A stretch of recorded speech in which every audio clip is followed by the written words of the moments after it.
Welcome to this week's episode of A Tale of Two Scribes. I'm the host, Eric Bishop. This is a place where interesting people come to share their stories. I hope you'll support tonight's guest.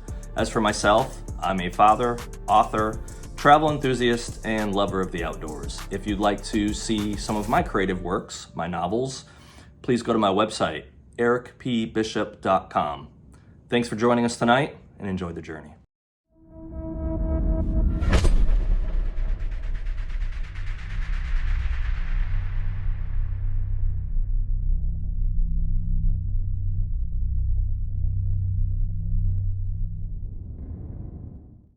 Welcome to another episode of A Tale of Two Scribes. Tonight, I am super excited to have Ben Coes on the program. Hey, Ben, how are you?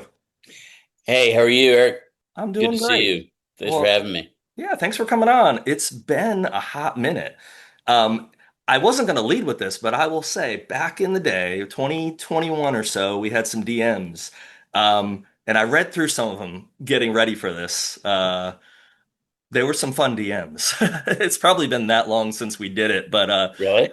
yeah, I caught you one night and we were going back and forth. I'll have to send them to you privately. I won't read them on the air. We were writing like inappropriate book reviews for each other. Yeah. And I've got it screenshots. I'll text Oh, them to you. yeah. Oh my goodness. I reread them and I was like, oh, these would destroy both of our careers, but they're hilarious. So Oh, and I was taking a blurb on you, and I was kidding around. yes, exactly. They were super great. I remember that night. And I had gone through the ringer that last couple years, so I just remember those type of things really brought a smile to my face. And they still did reading them now. So thank you for Yeah. that. Oh, So that's great. and That's I'll great, keep them Eric. between us and won't put them on social media. Yeah, yeah. Kidding. So well, Yeah. hey, like I kind of said before, we talked a little bit before we started recording. I think one of the cool things to always get into with folks is how they got into this wild world of writing books, because you have a pretty fascinating background. I remember when we had talked years ago that we both had a Connecticut connection. I grew up in Newington, and I want to say you have a connection with Simsbury. Yeah, West Simsbury, yes. But okay, yeah, yeah, yeah. Yes. That's where I was that's where I raised. I was born in Hartford. Born in Hartford. Okay. I Yeah. was just in Newington Yeah. a week ago, so I Yeah, love the like area. 10% live if they come in Hartford. So I was the fortunate. Very cool. Very, very Hartford cool. Hospital, I was New Britain General, which is New Britain. New Britain's still got the nickname hard hitting New Britain. So My dear mother worked at the Newton Children's Hospital, which is it's a huge hospital, yeah, heard of it. and she was one of the top people there for Wow. many, many, many decades. Okay. Yeah, she was wonderful person and a great, very driven businesswoman at Newton Hospital. Newton Children's Hospital is huge, so that's funny. Yeah, Yeah, it's kind of tough to say it this way, but I never wanted to live there, but growing up there, I have so many fond memories, and it was a great, at least back when I grew up there in the 80s and early 90s, it was a great place to raise kids. It probably still is now. I just remember telling my parents when I was getting ready for college age that I love you guys, but I'm out of here. I don't, and I think that wanderer inside me, I didn't want to yeah. be like people I knew and still know that have never lived outside the state they were born in. I knew I didn't want that. So, Connecticut is very interesting. It's very have and have nots, correct. Oh, you yeah, know. absolutely. It's one of the It's richest just states technically, but there's a lot of poverty there. right down you go outside of New York on the Long Island. Yes, of course, there's a ton of money and wealth and stuff like that. But then you get in a place like Naugatuck, Hmm. um, and that whole place um, south of actually of Simsbury and west. But there's also some incredible, beautiful places, land in north, like Canaan, Yeah, absolutely. Falls Village, places like that. It's a very and then the other side, Pomfret. Okay. Connecticut it's a very interesting place. It's very beautiful, but I wouldn't necessarily want to be there. Right.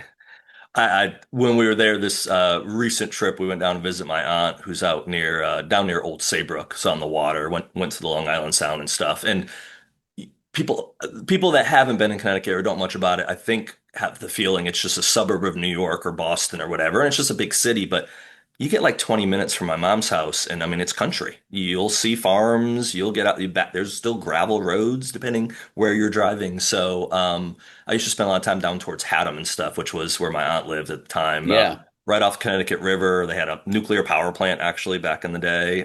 yeah, So yeah, I have a lot of fun. Again, a lot of fond memories. It's great to go home, but I'm always after about 2 or 3 days, I'm kind of like, I think I'm good. I think I'm good. I could leave again for a year, and I'm okay with it. right, right.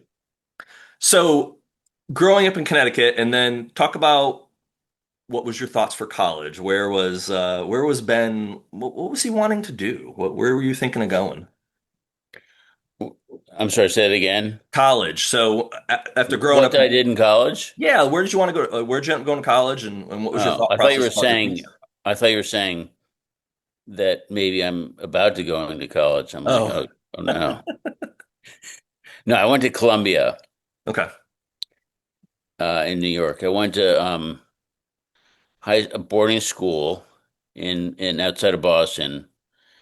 I went to Groton School, and then I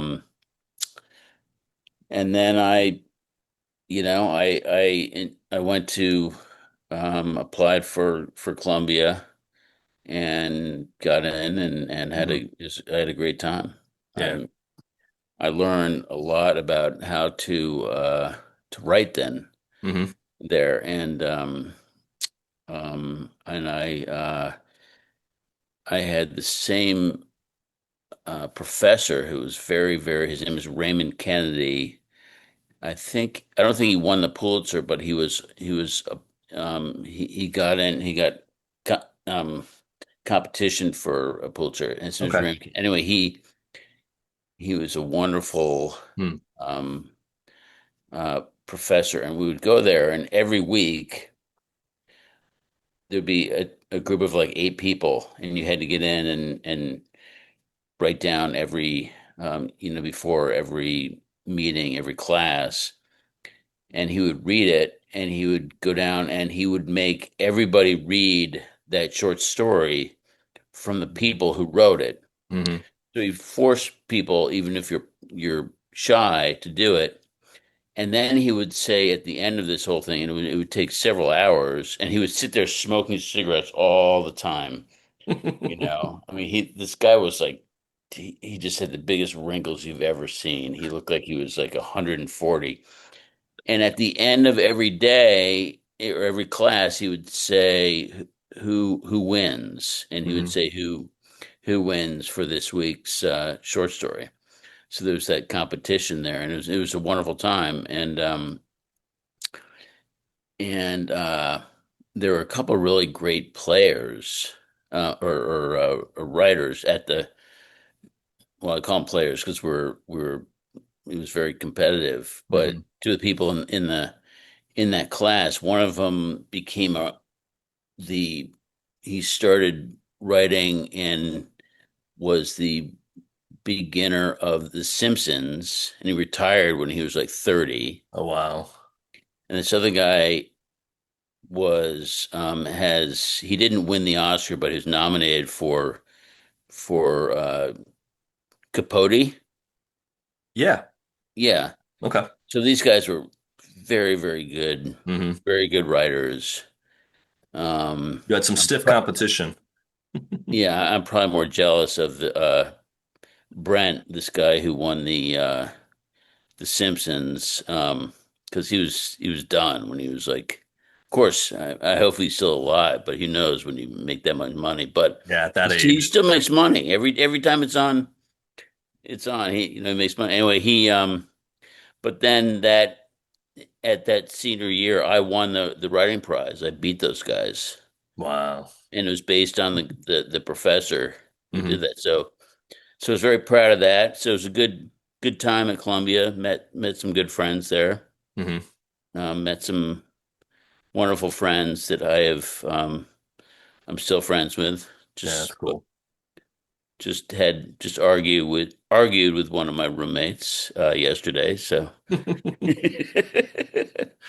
I've got one that I keep in touch with. I'm actually my freshman roommate. I've probably told the story on the podcast before. He walked in that room, and I just thought this guy is the biggest ass. I will never be friends with this guy. We both turned 50 this year. We've already bought our tickets and stuff. We're doing a joint birthday slash party trip. We're going to New Zealand and Australia in September. you So are yeah. Yeah. from college, friend?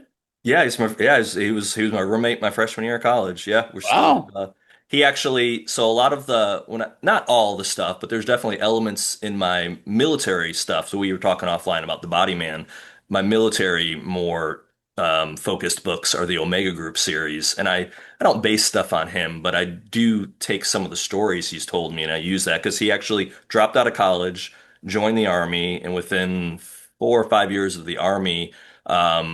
Qualified and went to SF qualification, got in, and was basically, SF for Wow. 15 years, 16 years, I guess, was deployed. Uh, I have flags all over. I have a box Yeah. of them too. From he was part of the original. He was part of the invasion. He came over from Jordan into Iraq during Operation Iraqi Freedom and stuff. And he'd always come back and bring me a flag, and he'd bring me whatever. And I'd always, ask for stupid stuff like, RPG or something really cool. And he'd just, give me crap for asking for stuff I can't ask Yeah. for. But I got That's flags. great. And That's fantastic. the flags mean a lot to me. And yeah, we're still keep in touch. And I had reached out to him about a year ago, and I said, "Man, we're both turning 50 next year. I got a bucket list of places I want to go." Um, and most people don't want to travel half the time, or it's hard to. I get it, family dynamics and money, life, marriage, whatever. Right, right. Um, I've done travel by myself. Went to Spain by myself last fall. So I reached out to him, and there was a couple other guys that were going that pulled out last minute. But Sure.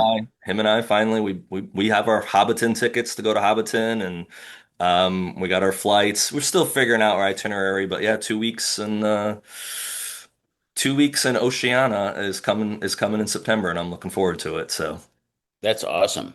I'll send you a postcard. Oh yeah. So I'm actually I'm going to New Zealand with Jennifer Aniston, actually. yours is better than mine, apparently. The There's only a problem is she story. doesn't know yet. She doesn't know yet. I'm sure you'll have a good time with her. Yeah, yeah. Too funny. Too funny. So, but no, I think that's cool to have that connection, because, end up meeting a lot of people in school, like high school wise. There's a couple people I interact with on Facebook, but, I have a couple friends from college I keep in contact with. And then, the other group of friends is just from jobs and from kids and that's, part of life, but very few that have stretched on now for 30 plus years. Right. So it's a blessing to have that for sure. Absolutely. Yeah. Um, Yeah. so after Columbia, when does Harvard factor into the equation? Was that after Columbia? Um, I mean, much later. Okay, when you were a fellow? I Okay. taught there. You taught there. Okay, I was a gotcha. fellow at JFK. Okay. So basically, I went into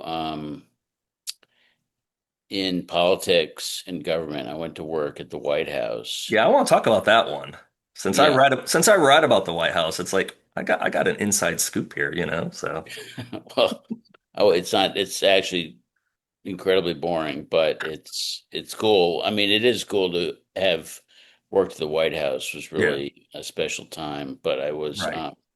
I started as an intern Okay.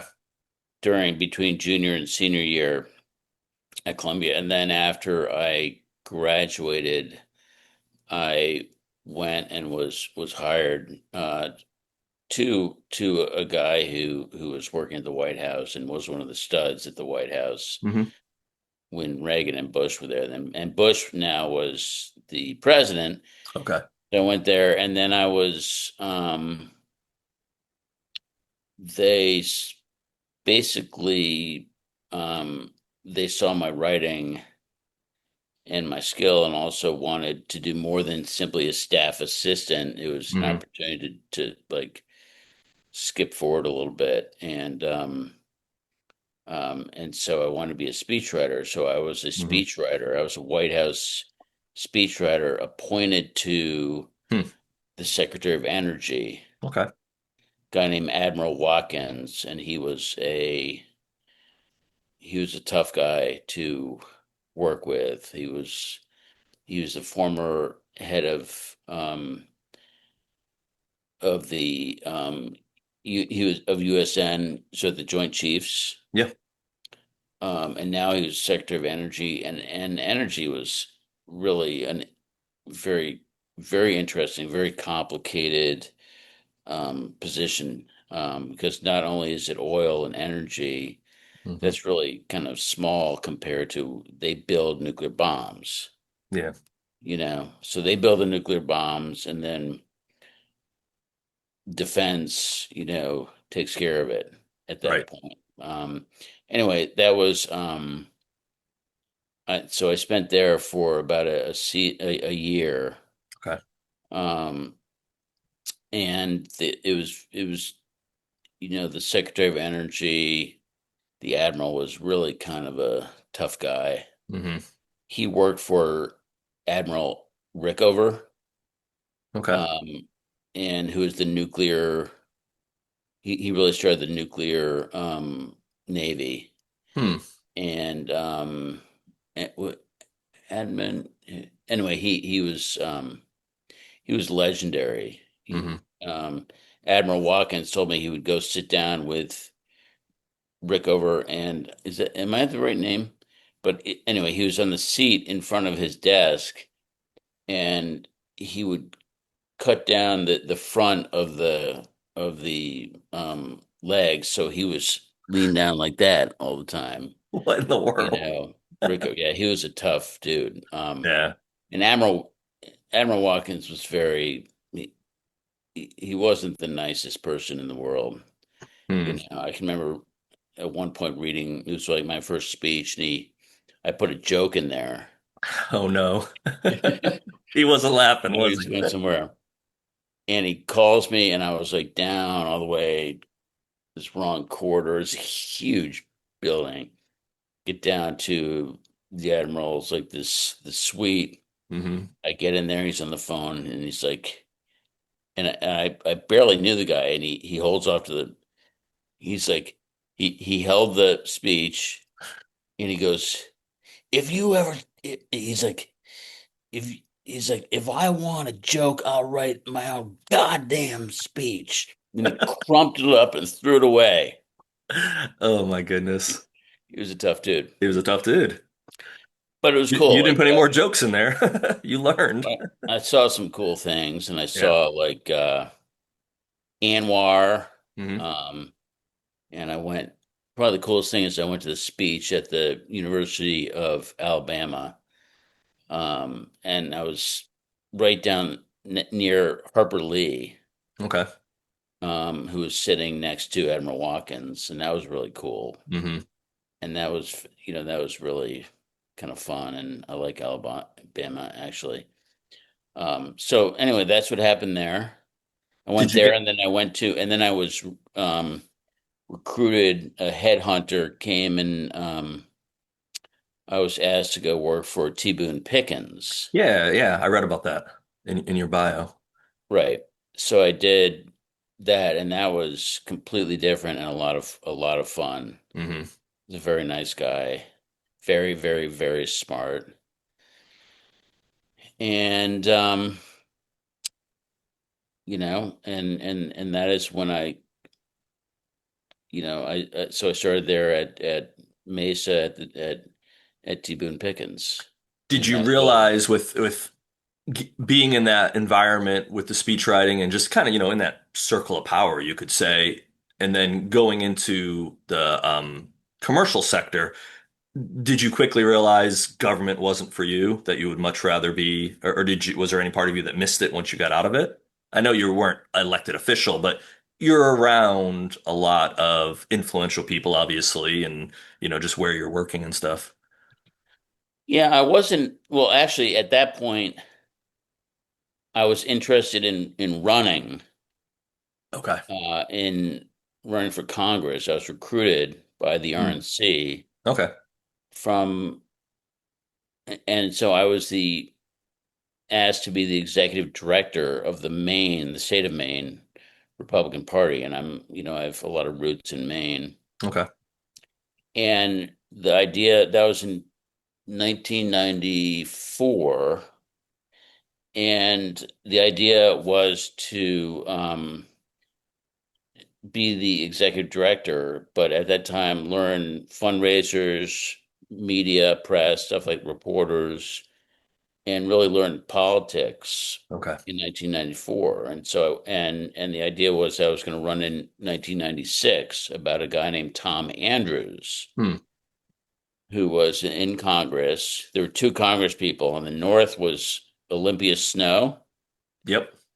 former senator, and Yep. from the South was Tom Andrews, and I was going to run in 1996 Okay. and Tom Andrews. And so what happened is right when I got there, George Mitchell decided to leave the Senate because he wanted to work for the baseball. Remember that? I don't remember that. Or, No. or either that or Secretary, I don't know, Secretary of State baseball. Anyway, he left. Hmm. And so at that point, Olympia Snow and Tom Andrews ran for that For the Senate, Senate. and Okay. all of a sudden there was a wide open Yeah. in 1994, and I did not want to run in 1994. I needed to learn more. Hmm. But anyway, this other guy, this this Republican, he won. Okay. But I was as executive director, we took over for the first time. We took the U.S. or the Maine Senate for the first time since 1962, Wow. and we came within two win two two places where we would have taken over the house there too. And at that Hmm. point, number one, I was this guy had Jim Longley had won the Congress seat. He actually lost after you know, one term, Yeah, which but is rare. but at that time he was a little bit odd. Um, but at that time, I also didn't at that point want to run for Congress, so I wanted to go work for another presidential um, Campaign. race. Yeah. Okay. And because we had been really, really successful just Hmm. across the national, I mean, I think there were the best percentage victory was from Maine that year. It wasn't Okay. just the number, it was the victory. Anyway, so Dole, Bob Dole, they asked for a job, job, a number of other people, Lugar, stuff like that. But I liked the governor of California, Pete Wilson. Okay. So I know it's very long and torturous, but I went to Long. so I went down to California to work on the presidential campaign Okay. in Sacramento, and I should have been running that campaign. He probably would have been. I'm not sure he would have won the presidential race, but I'm very good at running campaigns. But also, they didn't know what the hell they were doing. Hmm. But I loved it. I love the people there, and I'm still Okay. friends with a bunch of people there. And I met my wife, Hmm. who was a policy expert Okay. at the governor of California. So in the middle of that Governor Wilson's campaign went to hell, Hmm. that's when I met Shannon. You got something good out of it then. So hey. We met and we kind of fell in love, I guess. And And at that point, I went into private equity at Okay. that point. Um, so Am I misremembering? Did you work with Romney at one point? yeah, Was that? yes. So, I didn't have that. I always put a bio together well, just because in case I hit a spot, I but I went to just remember that work, in my head. I went to work for a private equity firm Okay. based in Washington, D.C., focused on transportation. Gotcha. Okay. And during that time, I then started a company that was a software company in Hmm. Boston. So I worked in private equity. Then I moved into a software company focused on, believe it or not, of derivatives, but it was successful. Mm-hmm. Not hugely successful, but it was successful. And then at that point, I started my private equity firm instead of working for someone else. There's I someone went to else's, work yeah. with two guys from Bain Capital. Okay.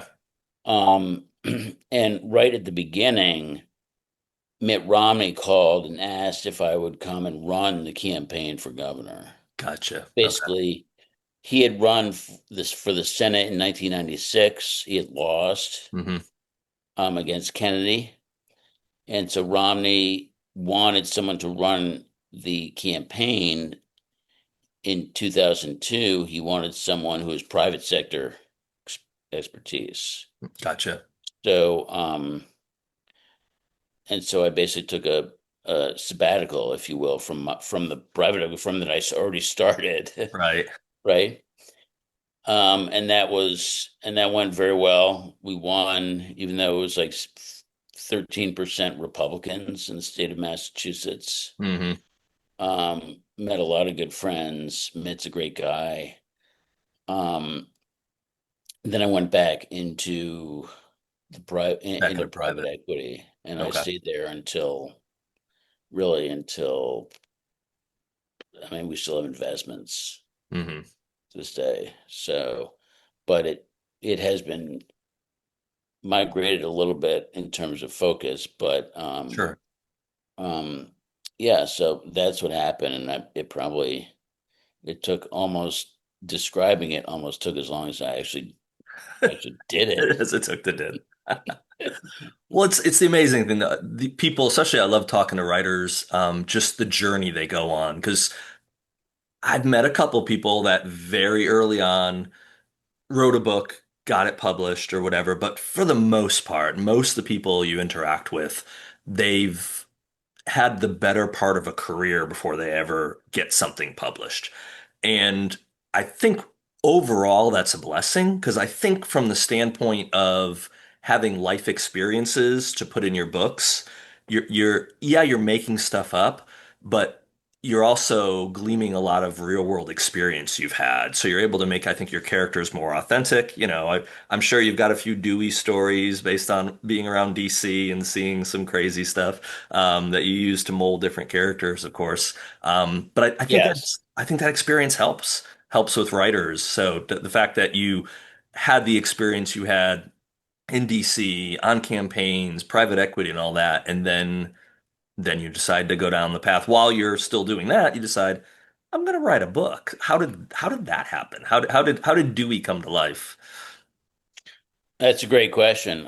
Yes, exactly, and you're right. The So I had written at Columbia, and Hmm. I won the prize, and I've been telling myself for every almost every day I'd be like I'm going to write a book. I'm going to write a book. I'm going to write a book, and I would say that, and it went from the 20s to the 30s, and I'm married, and finally I said to Shannon, I keep saying I want to write a book, but Hmm. I won't do anything. And Right. she was very gave me the inspiration. She Mm. just just said get up and start writing. And I Yeah. started getting up very early. Yep. You have And to sacrifice something. You yeah, have to and sacrifice something to get something in life. yeah. So, yeah. So and I think I know how to write in terms of the structure of a book. I did not know. Hmm. Um, how to do that. And fortunately, I had a great, wonderful editor early on. Greg Iles is Okay. his editor, a guy named Ed Stackler, who someone introduced me to him, and he took my first draft of Power Down, Hmm. and I knew, and I did, the heroes, Dewey, right? Yeah. And this shows how you the structure is kind of screwed up. Like he said, he read the whole thing, and he's like, Ben, I love the book. I love your writing. She's like, I just absolutely love it. He's like, but I have to ask you something. But Is is Dewey your hero? And I'm like, yes. Why? He's like, why? Because he doesn't begin until page 184.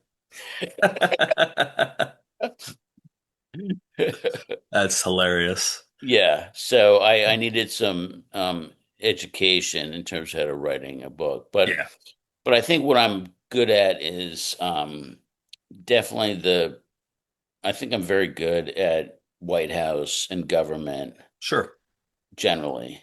And also just like the people inside the White House, inside offices and stuff like that. I can remember when I was an intern and seeing Colin Powell one Hmm. time, and I was literally carrying one of his bags up to a van, and they were all going to Russia, right? Wow. And he was the national secretary advisor. In any event, I remember seeing him, and he had this huge stain on his pants, and I was like, I asked him. He's like, "Oh, I know." He's like, "It'll get. I'm gonna have to clean it later." But he had spilled coffee, Yeah, spilt so right. it made me realize, not everyone is like a god. Right. Um, and that was, and so I think I'm very good at that, I'm finance. I'm very good at that, Yeah. and definitely energy. Yeah. I spent a lot of time and energy in private equity and investing. The and I But then after, by the way, after Mitt Romney's after he won, the JFK school asked me Gotcha. to teach there, Hmm. and that has been the most incredible um, experience I've had in terms of as a thriller writer. Hmm. Because even though I worked at the White House and the Secretary of Energy, stuff like that, and Department of State, um, if you look at JFK faculty, Hmm. it's a bunch of people who used to be in foreign government people, spies, military, etc. Right. And so when I've needed resource, especially like my fifth book, Independence Day, is about dirty nuclear action, stuff like that. It's Hmm. very complicated, even though it seems like it's simple, but like they really helped me at the JFK school. And Yeah. then like my third book, it's called The Last Refuge, and that takes place between Iran versus Israel. Hmm. And it's about Dewey stealing the first nuclear bomb, Right. I remember actually. that one. But the thing is, I spent a couple weeks in Tel Aviv Hmm. from a guy who had been, well, he had been a fellow at the same thing at the JFK school, Hmm. and he introduced me to the number two guys at Mossad, at the Wow. Israeli intelligence. Yeah. But he was willing to talk to me, but he would not talk by phone. Hmm. He wouldn't talk by email. I had to go to Tel Aviv, so I I had to went go there. there and I had dinner with him Hmm. at this hotel in Tel Aviv, and What do I you mean ask him? he Like, didn't answer everything, and he looked like um Chris, who's that guy from New Jersey? The that tub guy from An actor? no, no, the former governor Oh, of Chris Christie, the yeah, big Chris dude. Christie. He looked like him, That's but he funny. was even bigger. Even bigger. Anyway, yeah, we had dinner. I bought 2 bottles of wine. I paid for it. I Hmm. obviously. Yeah. And there were a lot of things he's like, no, I can't talk. No, I can't talk. What I was trying to understand is how are we getting people into Iran? Yeah. How are we getting agents? Right. Um, and so he wouldn't just tell you, a lot of times he'd be like, I can't talk that, I can't talk this. And by the way, when he walked into the hotel, it was packed at this hotel, and there were like 4 guys, as I remember, guys with like machine guns who were just watching in the hotel and in the dinner, in the restaurant, In the and restaurant. people are just normal about it. Yeah. People are normal. Right. We sat and we talked, but the one thing he told me, and it was very helpful because I used it, is that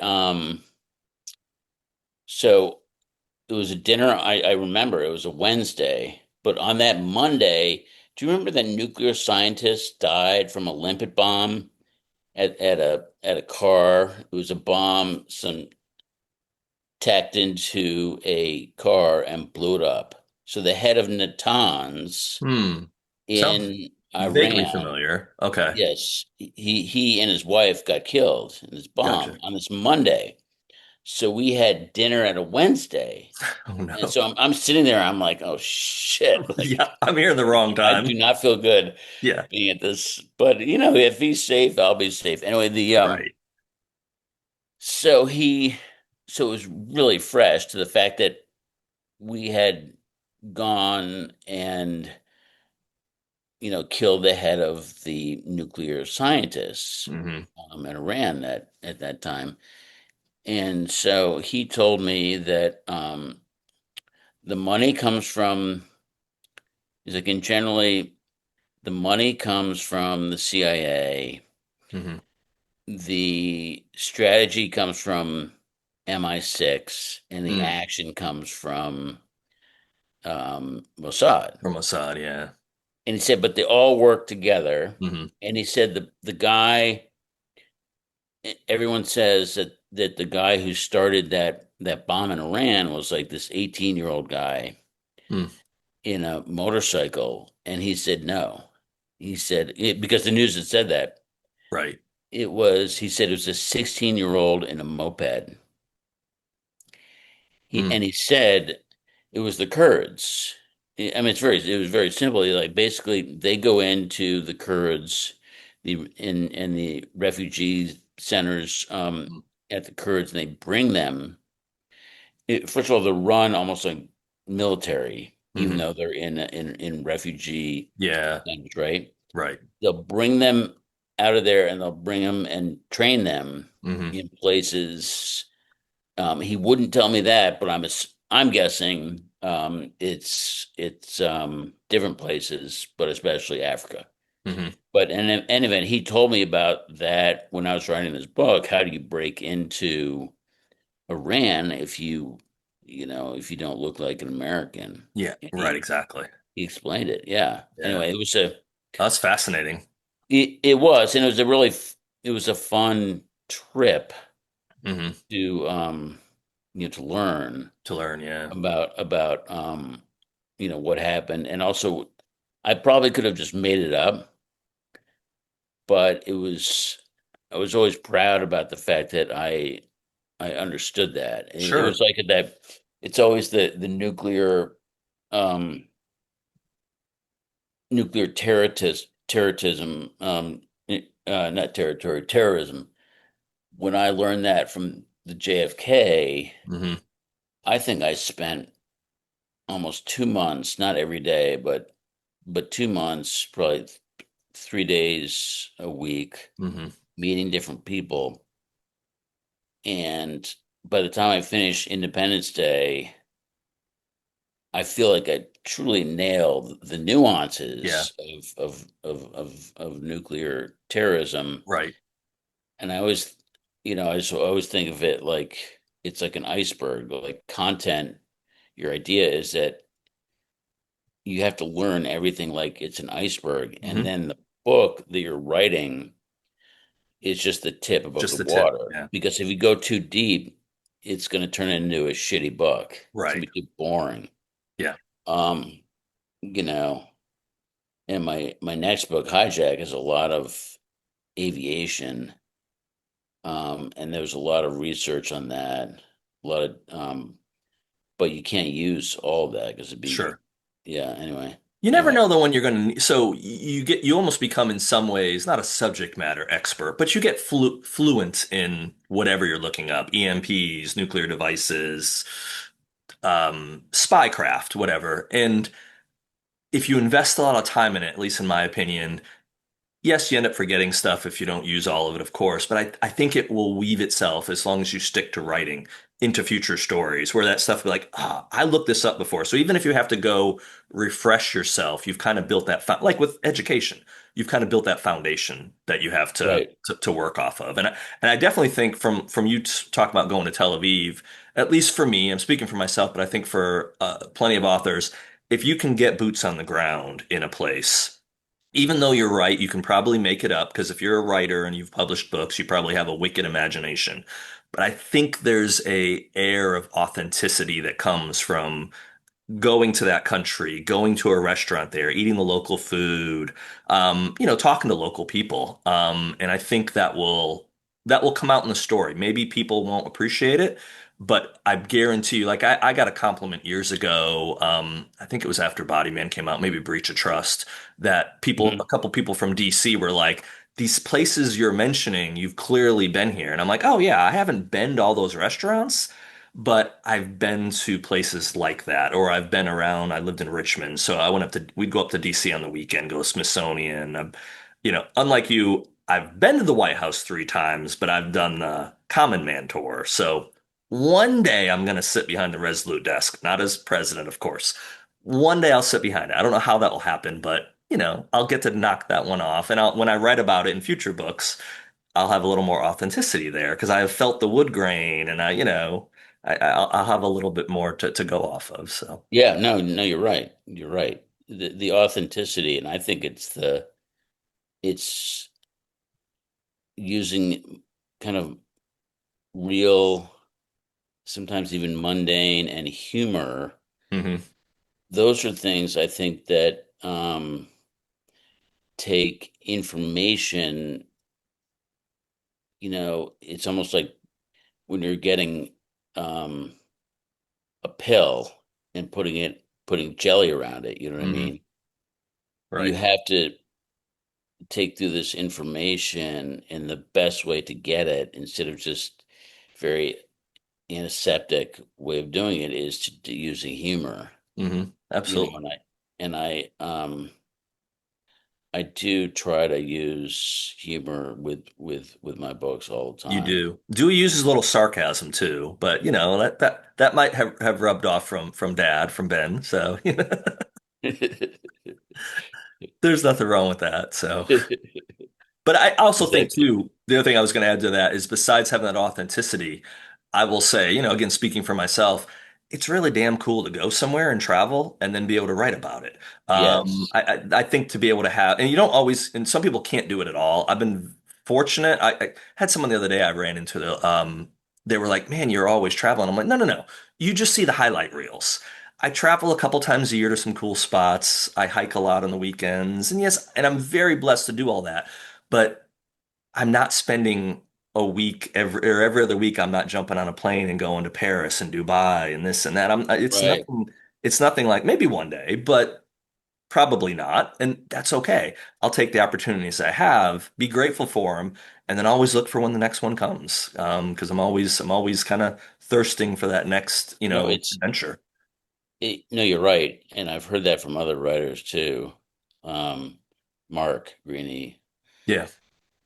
where just going somewhere not necessarily for the content. It's Right. more just going to a place to sit there and write. And I've been thinking I and really that's how I started when I wanted to finish Hijack Hmm. was because I I I just wanted to get the hell out of Boston, so to speak. Right.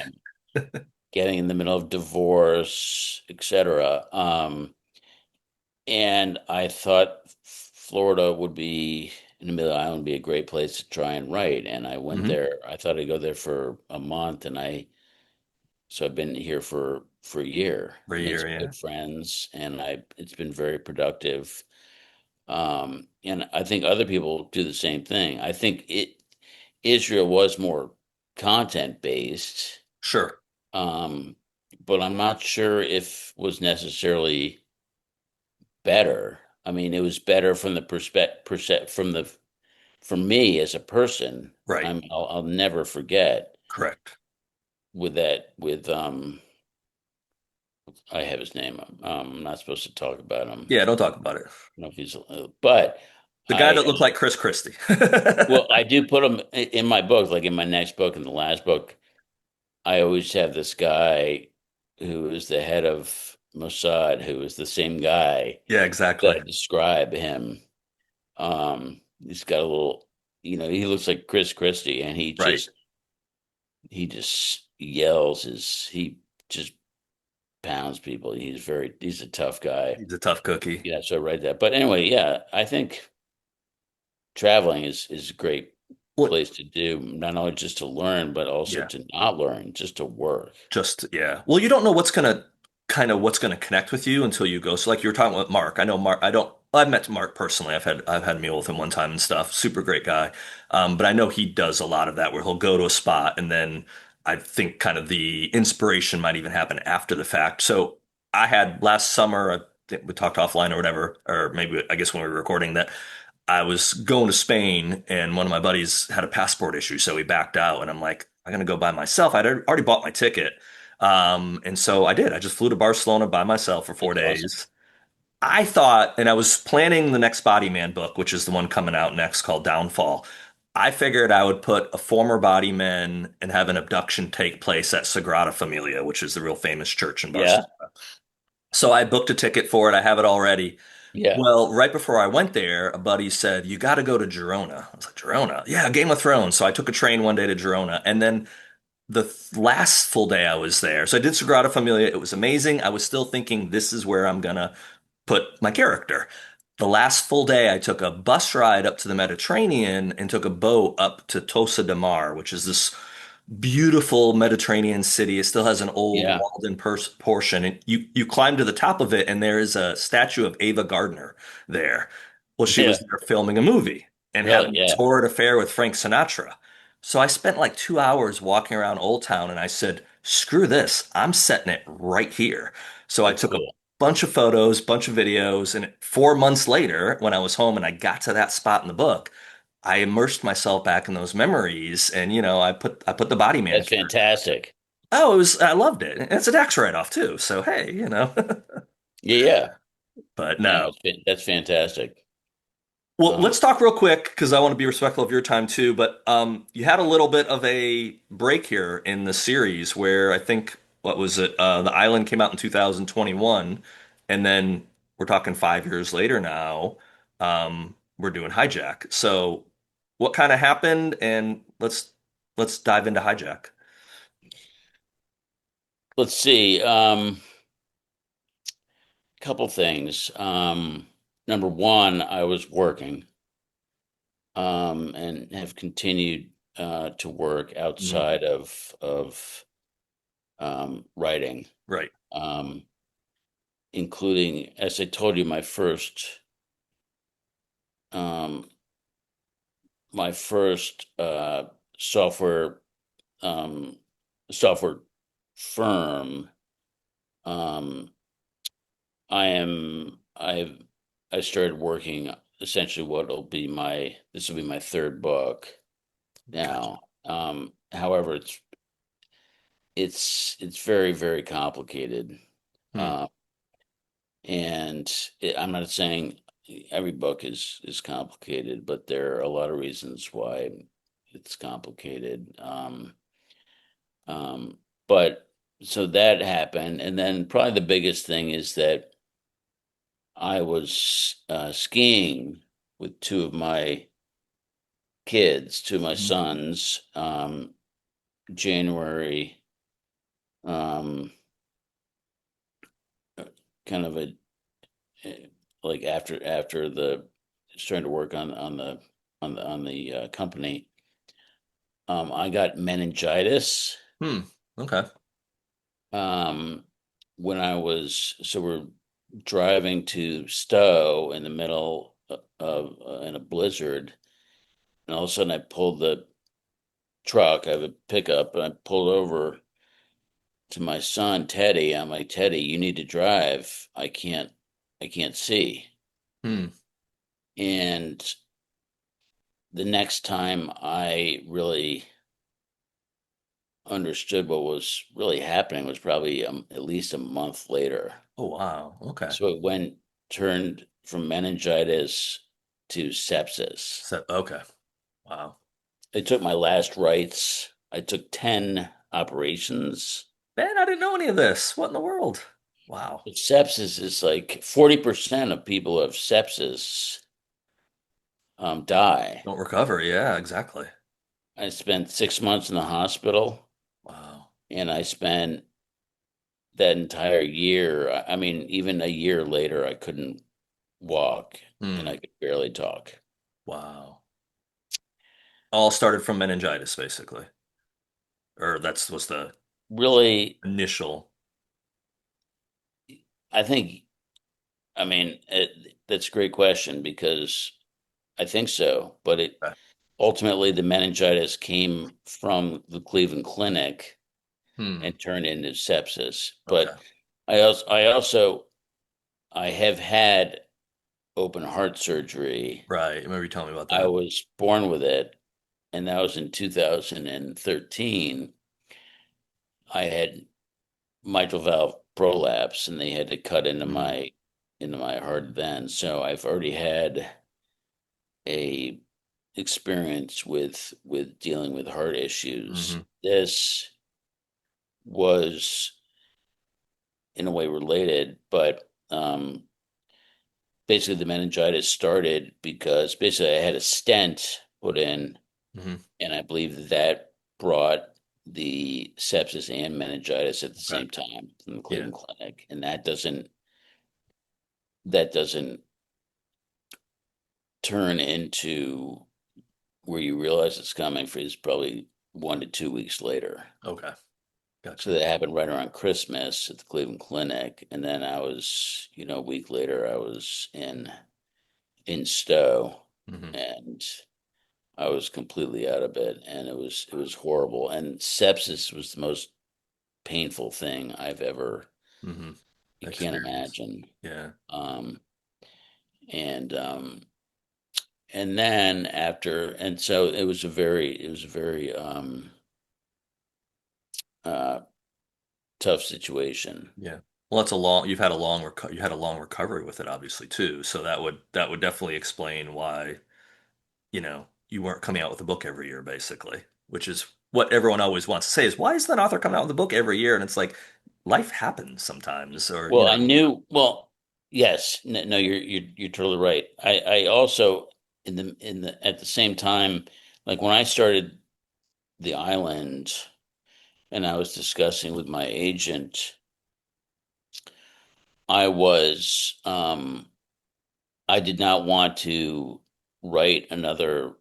She wanted me to write an outline and sign the next book or two or three, if hmm. possible.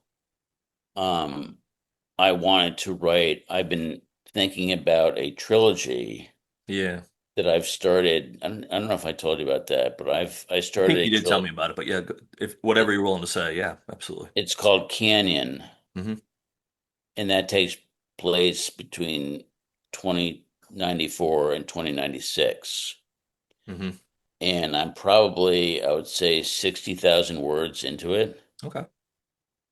and it's complicated, and also it's when you're writing your first book and your first like your first Dewey or your first guy, like you have to create everything, Right. right?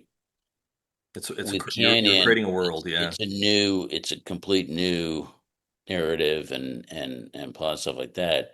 I love it. Hmm. Um, the hero the hero's 18 Hmm. and his younger son is 16, and it's it, it's different, but it has a little bit of Hunger Games with it. Hmm. Instead of being as literal as my books about America and Iran and stuff like that, Okay. you've got the um the good guys, the kind of American, their name is Jurisdiction, Okay. and the bad guys, I'm sorry, but kind of Chinese or the Russians or whatever, but they're called Sphere, Okay. and it's a after nuclear war, Hmm. and it takes place at a huge mining operation, um, in the western part of jurisdiction, Okay. and they're mining. Jurisdiction owns the mining, and they run the mine, Hmm. but what they mine is necessary for oxygen to across the water to the Hmm. bad guys in Sphere. Okay.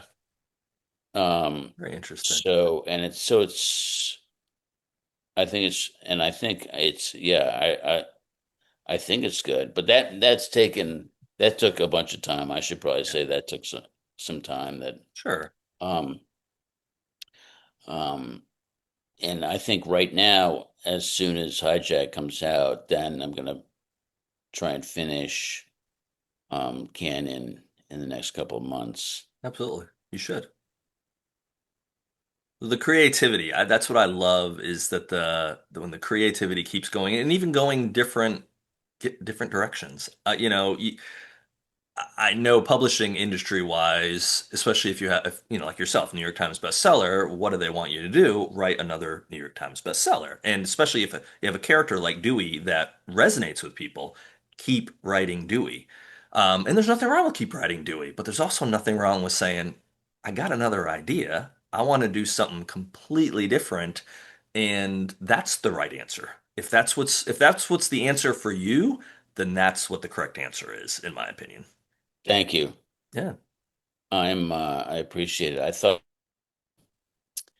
I thought Hijack would take longer, just the editing, Hmm. but all my books, for whatever reason, I've always needed a strong editor. Yeah, there's nothing wrong with that. Not just Ed, but my editor at St. Martin's, Keith Kayla. I mean, he probably drives him batshit because Right. I need a lot of editing. Hmm. And I'm not talking about typos. It's more like structural stuff. But Yeah. and so, Hijack has taken. I probably wrote it.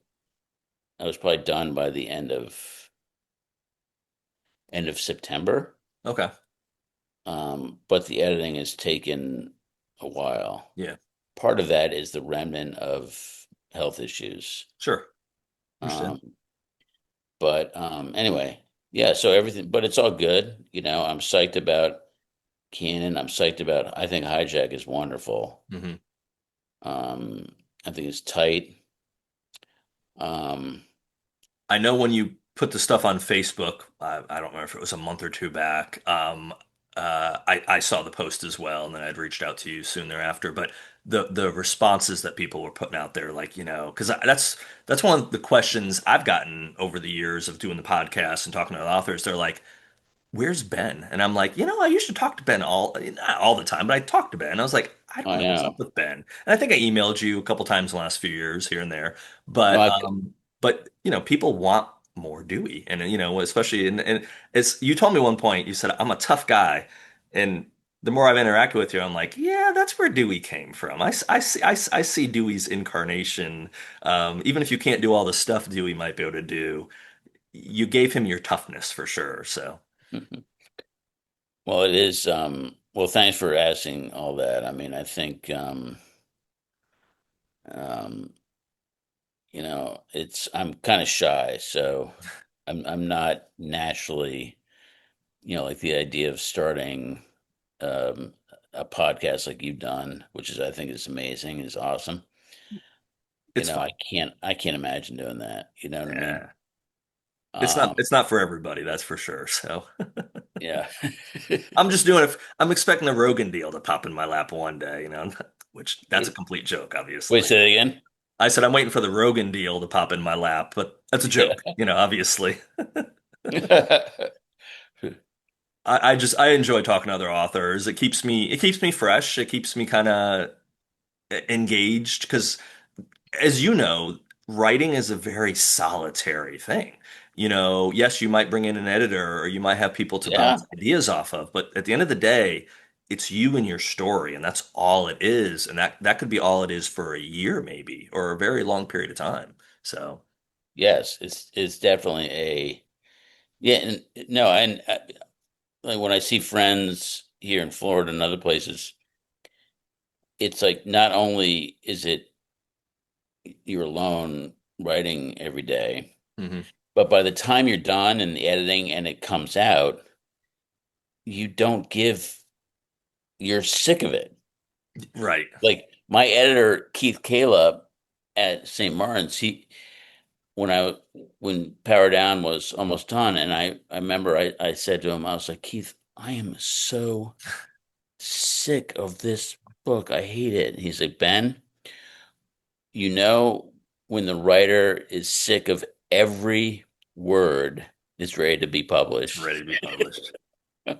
I've told the story before on the podcast. Years ago, there was a writer up in Asheville area named Jamie Mason, and we had lunch one time. I Yep. wasn't published yet, and I just we were talking different stuff, and I said, "See, do you pull out your debut book and read it?" And she goes, "No, I'll never read." Well, basically, like I don't read my book, I wouldn't read it again, and I was like aghast, like, "Oh my goodness, why would you not Yeah. do it?"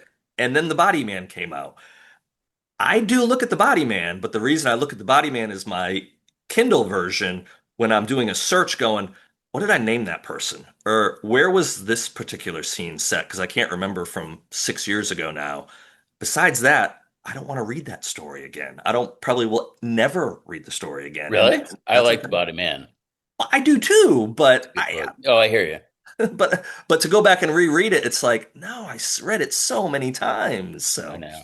What's amazing is how Ryan Steck, his ability to not only write and create, but he can read and consume mhm, such vast amount of like information. It's unbelievable. yeah. I mean, he's a genius. It's I a don't know it's a where it's a gift for sure. he's also well, and he, as smart as he is and as intelligent he is, that's also as nice and kind he is. Hmm. That is very rare. Yeah. Very rare. He is a magical kid. Anyway, Yeah, I will say I've met a lot of very kind authors. I've definitely met a few that I'm like, probably wouldn't be friends with you. I've also met a few that had some not nice things to say about other authors, but generally speaking, the community I think has been very and mostly very supportive of each other, which is not what I expected when I got into it. You've obviously been very kind to me. There's, Kyle Mills, Brad Meltzer, Brad Taylor, a lot of Brads. I seem to bump into a lot of Brads. Um, yeah, Brad Meltzer is a nice guy. Brad Well, Meltzer's, Kyle too. what's that? Brad is a he approached me right after Power Down Okay. and said, "Do you want to talk at some point?" And he was just like, "I just want to ask if do you need some help? Like, do you have any thoughts? Like, it's your first book." Like, it was Mhm. Kyle and his wife. I mean, they're very very kind. Yes. Um, but yeah. Brad Um, has filmed videos for my son. Like I reached out to him a year ago now, right before my son graduated high school. And my son, I would send books down to him to sign for my kids. And I was like, hey, would you? I messaged him and said, would you just shoot a brief video for Bruce? I'm putting together a slideshow and videos for his graduation party. Like Jack Carr, a bunch of other authors had submitted stuff to me that I was able to use, and Meltzer sent me one. And it just brought a smile to my son's face that here, his one of his favorite authors is, acknowledging him graduating. So, it's just he's definitely on my list of people that from day one has always been super generous and kind to me and very supportive. And you kind of know when people are genuine and when they're not. And he's the best. right. Yeah. So for those that want to, dive back into the world of Dewey, give them a little preview of what they're going to get for Hijack. What you kind of alluded to it already, but Dewey's always seemed to get himself in a pickle. So, pickle's a little higher up in the air this time, right? Well, this one is it's gon- they're in both Power Down and then Coup d'etat. There's a family of terrorists, and Dewey killed them, the Fortunas, Hmm. and the the other son, the other brother, his name is Nebukar Fortuna, and he is kind of a very, very wealthy, but he enjoys women and drugs, and that's it. Um, Even though his father, um, Dewey killed his father and killed his brother, Hmm. but he is like Nebukar, even though he is technically in Interpol, he's especially globally designated terrorist Hmm. because a lot of money he has traveled a lot of money into terror groups. He always says he's not a jihadi, right? Hmm. Um, and in any event, when Interpol tracks him down in Yemen, meeting with Hezbollah, they basically find out and then tell the CIA, and they know that Nebukar Fortuna is out. They thought he perhaps was dead, Hmm. and they want to track him down. But at the same time, what the reader realizes is that the reason they're there is because Nebukar is coming to trying to find Dewey. And Hmm. anyway, it moves closer and closer, and um, Dewey with CIA and intelligence and Mossad, they figure out how to find and track Nebukar in Dubai, and they're going to kill him once he lands there. Right. But Nebukar, with Hezbollah's help, is going to kill Dewey on the plane Hmm. on the way to Dubai. That And was so, some fun book research, right? what's that? That was fun book research, huh? Yeah, so Nebukar has poison, some Novichok A234, which is the stuff that the Russian does. You know, when they hit him with the umbrellas Yes. tip. Um, um, and well, I don't know if I should. Well, Yeah, don't give away too much. what's that? I said, don't give away too much. Okay, I'm not going to tell you more. Don't sell the store. Right. A lot of Um, action takes place up in a plane, is what I'm assuming. Just me, I didn't read advanced copy. I just read the back of the book cover. let's just say they're on the way directly aimed toward the Burj Khalifa. Have you ever been? What's that? Have you been there? No, Have not been. Okay. That's on my list. That's on the list for the next 5 years. I want to get there. So maybe you and I will head over to I Dubai. agree. I want to say that have you seen the hotel there? It's like $5,000 a night. It's Oh, the one that's out in ridiculous. the water. It's like the only 6-star hotel there. I know which one you're talking about. Yeah. I I think it's the same one, but whenever, yes, I want to go there. It's Yeah. amazing. If you're paying for the room, I'll stay, but I don't think, Dude, I'll go with you. I Spend don't, a week and do some writing over there. I would be okay with that. I would definitely I could get Adam Hamdy to probably meet us. That Adam lives, I don't know if you're familiar with Adam or not. Another great, super wonderful writer, just an encouraging, a friend. He actually writes with Patterson, James Patterson. He does Yep. the private series with Patterson.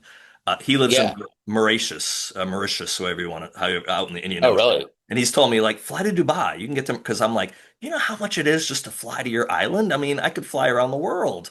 So he's like, oh, you need to get to Dubai then. You get there easier. So again, it's New Zealand and Australia are eating up the travel budget this year. So maybe for 51, I'll do something like that or 52. So Oh, that'll be amazing. yeah, absolutely. But well, Ben, thanks for coming on. All right, Eric, thanks for having me. Great I seeing know you. it's great seeing you. I know people are excited to have Hijack out. We're gonna hold this and put this out right when Hijack's available. So I know the answer to this. I think people can, go online and they can get copies of Hijack wherever they buy their books. Correct. Correct, Eric. Thank you. Thank you. Thanks for Great coming talking on. to you. Always great, buddy. You look younger than the last time I saw you. I'll take that compliment, but I can't imagine that's true. So, but I will definitely take it. All right, pal. Thanks, Ben. I Great appreciate it. catching up, and I'll talk to you Always, soon. always great.